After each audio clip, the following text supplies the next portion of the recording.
We want to talk to you about your role, of course, and some of what you have on your plate, which is a lot, including the trade negotiations. Which ones are you most focused on right now?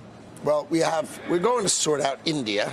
You know, India basically has to open their market, has to stop buying Russian oil. You know, people don't remember, India didn't buy Russian oil before the war with Russia and Ukraine.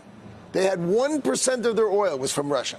And now 40% of their oil is from Russia because we've sanctioned it so they can buy it, you know, $7, $10 a barrel cheap.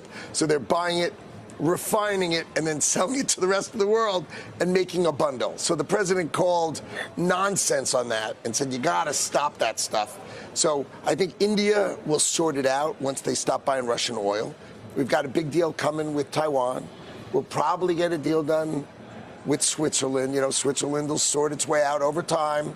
You know, we'll see how that works out. But those are countries that are still out there. And, of course, South Korea. We made a deal, but let's see if they come through with the paperwork. You know, Japan came through with the paperwork. You know, it's one thing to shake the president's hand. It's another thing when the pen has to meet the paper. Would you say Japan's the best success story right now when it comes to trade agreements? Well, Europe and Japan are just amazing. I mean, Europe, 450 million people, $20 trillion economy, agreeing we will completely open to America, including taking our cars without their sort of nonsensical rules. And they'll pay 15% to us. So that was huge. And then Japan, who was never really going to open their market. I mean, you got to remember, 94% of Japanese cars, right, are Japanese, right? It's only 6%. And what American cars do we sell there? The Yakuza.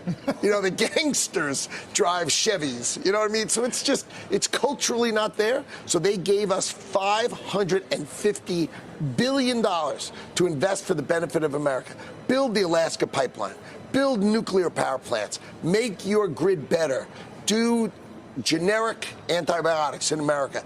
So the president has this National and Economic Security Fund to make America better because Japan was never going to really open their market. So they said, you know what?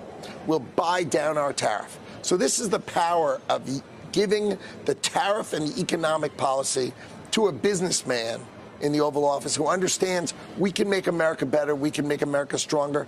Tariffs are bringing in $40 billion a month.